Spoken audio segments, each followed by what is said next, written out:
dalawang iso pong magkasunod. Dalawa. Ha?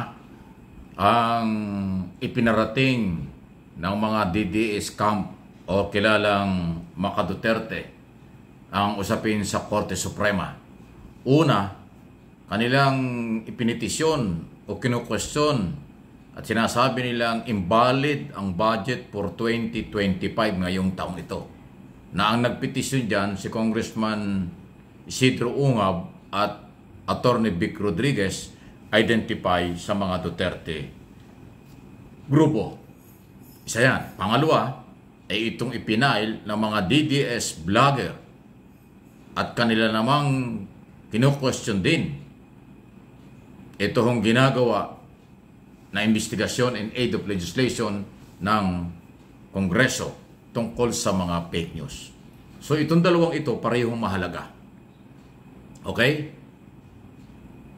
Pero nagpapatunay lang na itong grupo ng mga Maka Duterte naniniwala pala silang mayroong batas at naaayon sa mga batas ang mga proseso para alamin kung ano ang tama at mali. Pero marami silang mga akusasyon below the belt, paninira, na hindi naaayon sa batas. Pero ngayon, tumakbo sila ng Supreme Court, although karapatan nila yon, sinasabi ko lang, at kanilang kinu-question ang legality ng budget na pinirmahan ni Pangulong Marcos. So, Executive Department ang kinalaban itong kampo ni Duterte. Ito namang grupo ng mga vloggers na identify sa mga Duterte, kinalaban naman ay ang Kongreso. So Malacanang Kongreso ang kinakalaban nitong mga Duterte camp before Supreme Court sa kanilang magkakaibang petisyon o magkakaibang kasong ipinail. So, kaya sabi ko mahalaga ito na ating malaman. Hindi pang karaniwan ito. Isipin mo yung hinihiling lang na invalid daw yung ating budget. Sabi nga ng Malacanang, sabi ng Pangulo, shutdown ang lahat kapag yung budget, pagka walang budget ang gobyerno. Pag sinunod ng Supreme Court, ayun sinasabi ng mga petitioner na kampo ni Duterte. Ito naman pag-iimbestiga ng Kongreso in aid of legislation, kung sakaling kakampihan din ng Korte Suprema, ay mababaliwala na ang kapangyarihan ng Kongreso. Dahil sa proseso ng paggawa ng batas dadaan sa in aid of legislation.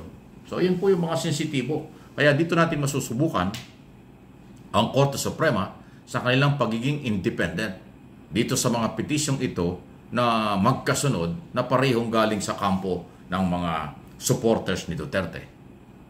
Dating Pangulo at ni Vice President Sara Duterte. Kasi identify naman na Maka Duterte itong grupong petitioner na ito sa maraming anggulo, lalo na yung mga vloggers.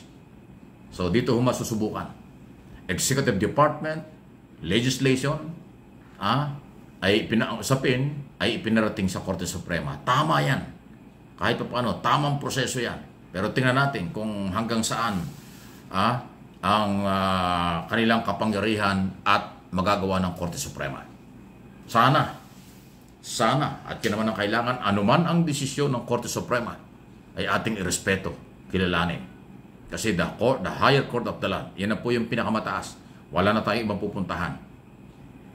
Pag natalong Malacanang, irespeto nila ang Supreme Court decision. Yan ang mangyari. Pag natalo yung petitioner, irespeto rin nila.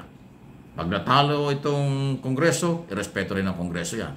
Pag natalo yung mga vloggers na nag-file, irespeto rin nila dapat. Dahil hindi ho pwedeng hindi natin irerespeto ang mga desisyon at magiging desisyon ng kataas-taasang hukuman o Korte Suprema. Ayan.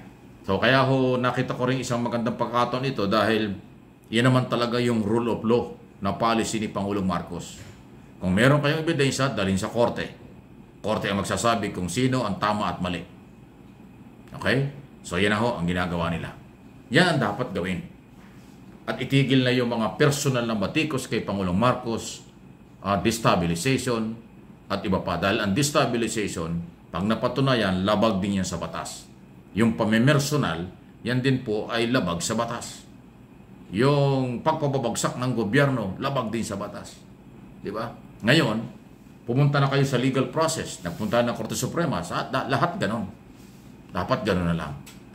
Di ba? Aabangan natin, marami tayong aabangan kung ano ho ang tama at sino ang kakatigan dito ng Korte Suprema. Sabi naman ng Kongreso, haharapin nila ang petisyon ng mga vloggers. Sabi naman ng Malacanang, haharapin din nila ang petisyon ng mga kampong gusto nilang invalid ang ating budget for 2025. Katunayan, yung order ng Supreme Court na sumagot sa loob ng 10 araw ang Office of the President, Office ng Senado at Kongreso doon sa petisyon tungkol sa budget. Ayan, sasagutin yan. Yan ang tamang proseso, rule of law. Ang ganda ho ng nangyayari kahit paano. Kaya nga lang ho, kayo na aking mga followers, subscribers at viewers, kayo po yung importante sa akin. Kaya aking pinapaliwanag itong nangyayari. At ang aking apila na irespeto ang lahat na magiging desisyon ng Korte Suprema kasi mahalaga yon. Para buhay ang demokrasya, buhay ang implementation ng mga batas, yung co-equal between Executive Department, Legislator, at Judicial Body. Mahalaga yon. At ang mass media, ang lehitimong media, para ho sa tinatawag nating poor state, yan po yung mahalaga. Ang nagiging tulay ng mga impormasyon. Hindi ho ang social media, yung lehitimong media, nasa radyo, telebisyon, at mga pahayagan. Yan po yung lehitimong poor state na tinatawag na naghahatid ng mga tamang impormasyon. Na hindi man ho gumagamit yan ng mga below the belt na mga lingwahe, pagmumura at iba pa. Iba yun. May disiplina ho kasi ang lehitimong media sa broadcast, radyo at telebisyon at sa mga pahayagan. Hindi katulad dito sa social media, ang mga mga vlogger, hindi ko nila lahat. Marami, siguro yung walang disiplina dahil sa kailang interest lamang. O hindi nila alam yung kailang ginagawa. Or inaabuso nila dahil akala nila ay sila tama. Aba, mayroong pananagutan. Kaya nga po tayo, ang inyong lingkod at ang channel na ito, na gumawa ng batas, na didisiplina at naghihigpit ng pagbabawal sa mga umaabuso na gumagamit ng social media.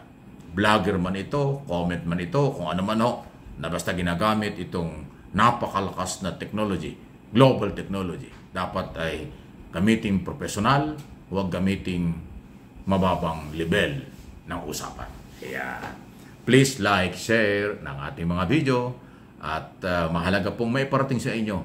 Aking gagawin po ang lahat sa aking masusing mga pag-aaral. Kung ano ang maganda at kapupulutan po ninyo ng aral ay aking ipaparating sa inyo. Hindi tayo hihiwalay sa aking obligasyon at paninindigan. Ang tama ay tama. Ang mali ay mali. Okay? Ang fake news, huwag natin patulan yan. Fake talaga yan. Nakakasira yan ng komunidad. Nakakasira yan ng pagkatao. Nakakasira yan sa, delikado yan sa national security ng ating bansa. Malasakit lang, madalit sabi, para tayo ay